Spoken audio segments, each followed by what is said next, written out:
Olá, oitavo ano. Nós vamos falar hoje sobre imperialismo na África e na Ásia, fazer uma revisão para a prova, certo? Vamos lá. Primeiro, as características gerais do imperialismo. O que era que os países imperialistas queriam, né? Precisavam dos outros territórios. Bem, houve uma expansão da economia capitalista. A economia capitalista começou a crescer fortemente na Europa devido à primeira e à segunda revolução industrial, a necessidade de mercado e matéria-prima. Eles precisavam de pessoas para consumirem os produtos feitos pelas indústrias e precisava também da matéria-prima. A matéria-prima para fazer novos produtos. Era o que eles procuravam, essencialmente, no imperialismo.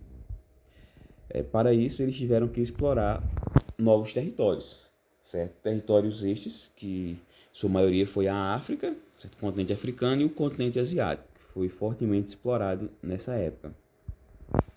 Bancos e instituições financeiras também passaram a financiar essa produção industrial, ajudando as empresas, aos países imperialistas a dominarem esses novos territórios, dominarem a população, a extrair as matérias-primas, a fazer o extrativismo, né? A levar a matéria-prima desse país explorado para as indústrias na Europa. Em 1873 houve a primeira crise capitalista. O que foi essa crise? Essa crise ela acabou com pequenas empresas. E para sanar essa crise, as pequenas empresas foram vendidas a um preço barato para outras empresas maiores. E com essa venda de empresas pequenas foram surgindo as transnacionais, as grandes empresas, para acabar com ou amenizar a crise. As pequenas empresas que entravam em falência eram vendidas para as grandes empresas, ok? Essa aqui é uma característica geral do imperialismo. Vamos ver o imperialismo na África, né? Como foi a colonização africana pelos países imperialistas. Em 1884 e 1885 houve a partilha da África em Berlim.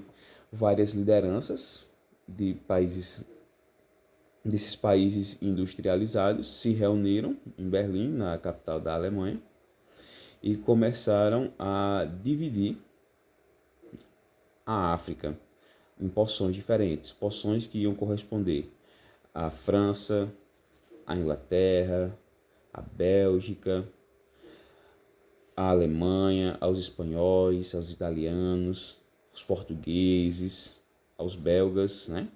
A Bélgica, né? Então a África ela foi fatiada como se fosse um bolo, dividida entre esses países imperialistas. Cada país controlou algumas partes da África. A maior quantidade foi controlada pela Inglaterra e pela França. A Alemanha, como era uma nação recém-formada, junto com a Itália, ficou com uma pequena porção do território africano. Não teve um grande protetorado, ok? Não teve muita vez ao querer a partilha da África. Ficou apenas com uns três pequenos pedaços, dois pequenos pedaços de território. Se puder olhar no mapa, né, essa parte vermelha aí, vermelha, nessa parte lilás, cor de vinho, quer dizer, essa parte cor de vinho fica no centro da África, era o que pertencia à Alemanha, quer dizer, um pequeno pedaço comparado à França, que é todo esse território aí em lilás, onde corresponde à Argélia, à África continental francesa, à África equatorial francesa, Marrocos também pertenceu à França, Madagascar lá embaixo no mapa, ok? Como foi essa divisão do continente africano? Bem, não teve participação nenhuma de africanos, né? Os africanos não tiveram voz nem vez. Foi uma colonização marcada pela violência, pela exploração da mão de obra africana, pelo confisco de terras e pelo extrativismo, que era o ato de extrair a matéria-prima e enviar para as indústrias na Europa. A mão de obra nativa foi muito utilizada, certo? Foi uma exploração muito grande com relação aos povos africanos. E para isso os colonizadores, esses novos colonizadores, não é? Eles precisaram fazer algumas políticas. A política de assimilação, que baseava-se no ensino da língua da metrópole e no modo de vida europeu. Essa prática foi muito utilizada por portugueses, certo? E por franceses também, esse tipo de assimilação. Eles obrigavam o povo a falar a língua francesa, a língua portuguesa e o modo de vida europeu. Os costumes africanos deveriam ser, de certa forma, esquecidos. E a política da diferenciação. Essa política, ela aproveitava as disputas internas das lideranças tribais, se escolhiam aqueles líderes mais fortes para gerenciarem o território, não mais governarem, porque eles agora seriam submetidos ao controle da metrópole. Eles se aproveitaram dessas diferenças, das disputas internas, para que as lideranças se tornassem apenas representantes dos colonizadores. Então, essa foi a partilha da África, né? Como se deu a colonização africana. Lembrando que a Bélgica, que dominou o território do Congo, certo? Da bacia do Congo, foi a que se usou de mais violência, okay? Principalmente na época do rei Leopoldo II. Foi extremamente violento. Muitos africanos foram mutilados, muitos africanos congoleses foram mutilados pelo rei Leopoldo II. Mutilação, perdendo partes do corpo, principalmente a mão, certo? A mão esquerda.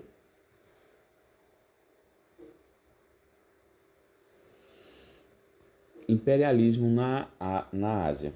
Aqui eu dividi em dois blocos, ok? Índia e China. Como se deu o imperialismo na Índia? Bem, desde o século XVIII, a Companhia das Índias Orientais, que era uma companhia inglesa, já dominava boa parte do território indiano. Alguns tinham o controle de alguns principados indianos. O que era que essa companhia produzia? Essa companhia produzia tecido. Os tecidos ingleses começaram a ser comercializados para os indianos. E isso quebrou o comércio indiano, quebrou a manufatura indiana. A Índia já produzia seus tecidos, só que manualmente. E a produção industrial, lógico, é muito mais rápida. Assim, as manufaturas da Índia acabaram entrando em falência.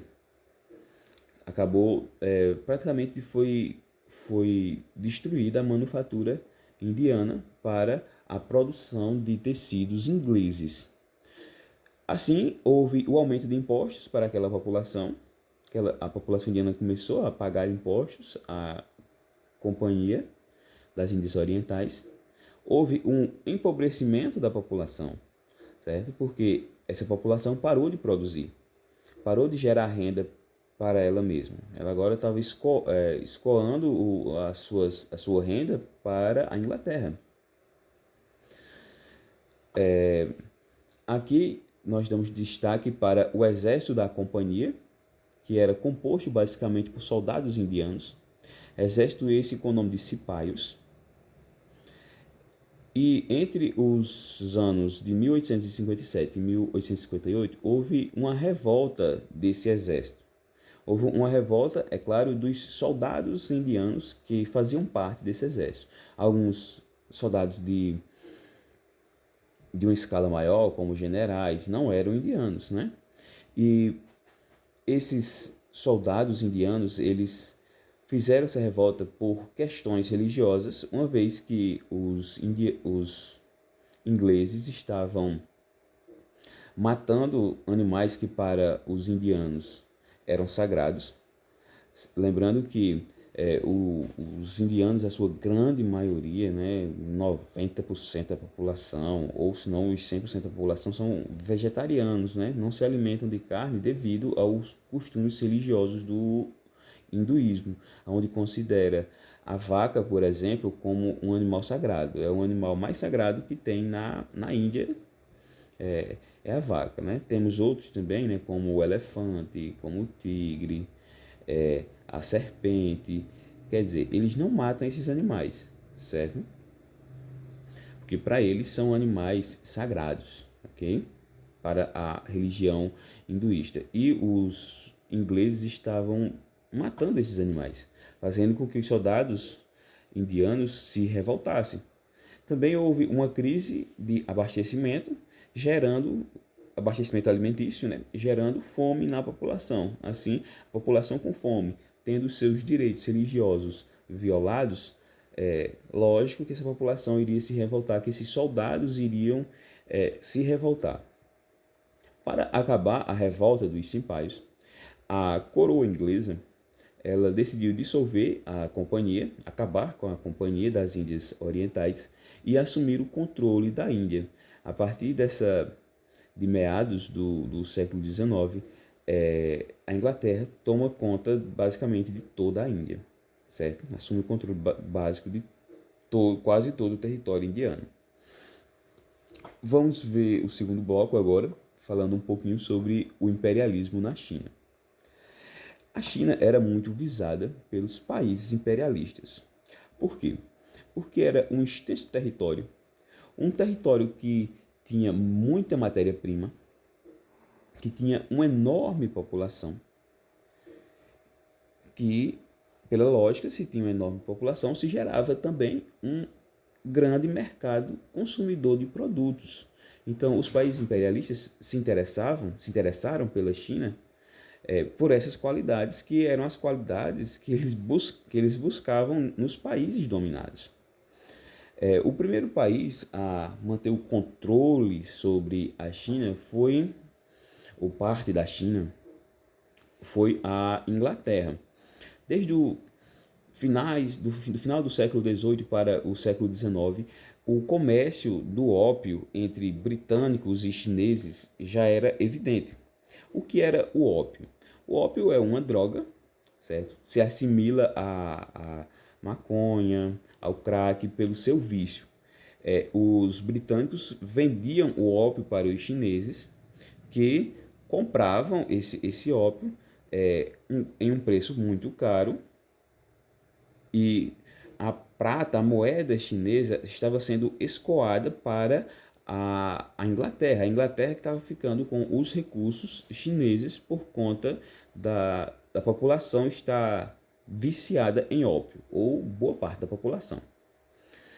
O ópio ele destruiu muitas famílias, né? Como toda droga destrói, e muitos deixaram a produção de alimentos para plantar a papoula, certo? Para cultivar a papoula, que é a planta onde se extrai o ópio. Assim, quando o governo chinês, vendo a crise que ele está enfrentando, a população sem querer plantar os produtos de subsistência, viciada,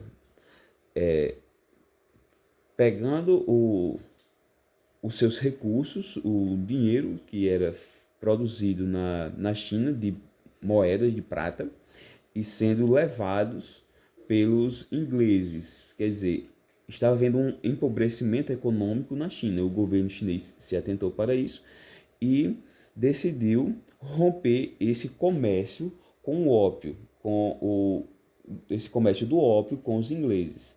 Assim, houve uma revolta. Assim, houve uma revolta sobre uma revolta, uma guerra, né, que durou cerca de 3 anos, onde o governo chinês lutou contra os britânicos. Mas, no fim das contas, o governo chinês não era forte o suficiente, não tinha armamentos suficientes para enfrentar o exército britânico. Só lembrando que nessa época os britânicos tinham a frota naval, a maior frota naval do mundo, era a grande potência do século XIX, foi a grande potência do século XIX. Então a China não teve condições alguma de vencer essa guerra. Como todo derrotado tem que ceder, a China teve que ceder alguns portos para que a Inglaterra pudesse novamente com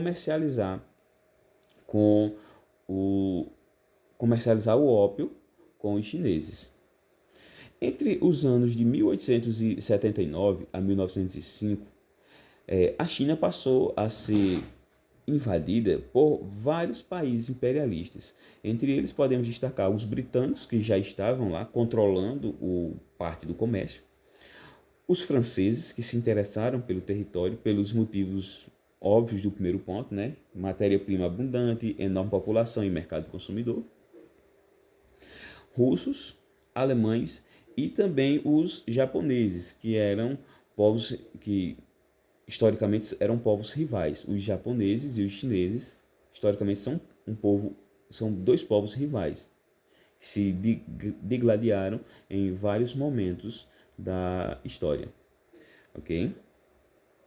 Bem, gente, esse aqui é o enxugado de todo o material de imperialismo. Espero que vocês assistam a videoaula e façam a atividade proposta que vai estar no grupo, como revisão de conteúdo. Se puderem, fazer o registro do imperialismo na China, façam, tá? Até para conhecimento próprio de vocês. Não só para a prova, né? Mas para a vida. E façam a atividade, certo? Bom final de semana a todos. E nos vemos na segunda-feira com a graça de Deus.